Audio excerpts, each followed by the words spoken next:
Hello বন্ধুগণ, welcome to our channel অয়েন্স review. এখানে সিনেমার বিষয়াদি এবং খুঁটিনাটি নিয়ে আলোচনা করা হয়। তো আজকে আমাদের আলোচনার বিষয় দেব এন্টারটেনমেন্ট ভেঞ্চার্স প্রযোজিত এবং রামকমল মুখার্জি দ্বারা পরিচালিত বাংলা সিনেমা বিনোদিনী এক নটির উপাখ্যান। সিনেমাটি হলো কেমন সেই নিয়ে একটু আলোচনা করা হবে। প্রথমে সিনেমাটি নিয়ে বলতে গেলে সিনেমাটি এক লাইনে মূলত বিনোদিনীর জীবনকাল থেকে শুরু করে একেবারে বৃদ্ধা বয়স অব্দি বিনোদিনীর জীবনকালকেই তুলে ধরা হয়েছে। ছোট্ট বিনোদিনীর চরিত্রে যে মেয়েটি অভিনয় করেছে না, সেই মেয়েটির অভিনয়টা সত্যি দেখার মতো। যেটুকুনি স্ক্রিন প্রেজেন্স নিয়ে রয়েছে, মূলত মনে হয় 15 থেকে 20 মিনিট স্ক্রিন প্রেজেন্স পেয়েছে মেয়েটা, কিন্তু সত্যি খুব ভালো অভিনয় করেছেন। এবং তারপর যে কিশোরী বয়সে, অর্থাৎ যেখান থেকে রুক্মিণী মৈত্রের এন্ট্রি হচ্ছে, তিনি প্রথম থেকে শেষ অব্দি যেভাবে করেছেন, অর্থাৎ কিশোরী এবং বৃদ্ধা দুটোই রুক্মিণী মৈত্র করেছেন। এছাড়াও আমার সব থেকে বলা যেখানে উচিত, মেকআপের ক্ষেত্রে যেখানে বৃদ্ধা বয়সে রুক্মিণীর চরিত্রটাকে দেখানো হচ্ছে, অর্থাৎ বিনোদিনীর চরিত্রটাকে দেখানো হচ্ছে, সেখানে মেকআপের কাজ সুন্দর, সত্যি খুবই ভালো হয়েছে। এবং যেভাবে সিনেমাটা থট প্রসেস এগিয়ে যাচ্ছে, সিনেমাটা সত্যি খুব ভালো। এছাড়াও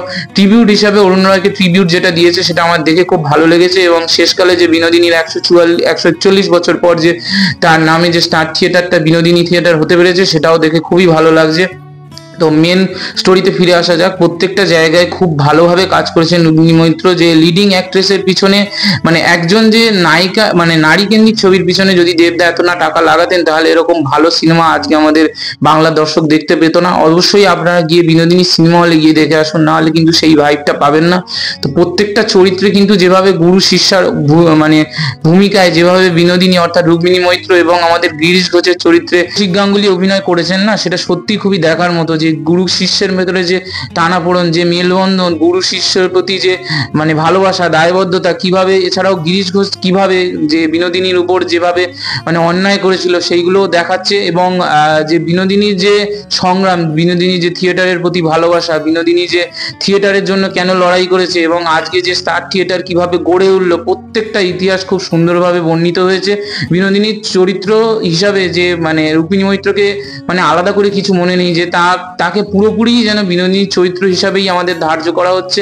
এছাড়াও সহ অভিনেতা যারা, কৌশিক গঙ্গোপাধ্যায়ের কথা তো বললামই, তিনি ফাটিয়ে অভিনয় করেছেন, অর্থাৎ ঘোষের তিনি দারুণ অভিনয় দিয়েছেন। এছাড়াও যারা যারা রয়েছেন, মীর, ওম সাহানি এবং রাহুল রয়, তাদের অভিনয় সত্যি খুবই ভালো, দেখার মতো। বাকি যদি আপনি সিনেমাটা না দেখে থাকেন এখনো অবধি, অবশ্যই সিনেমা হলে গিয়ে সিনেমাটি দেখে আসুন, বিনোদিনী এক নটির উপাখ্যান।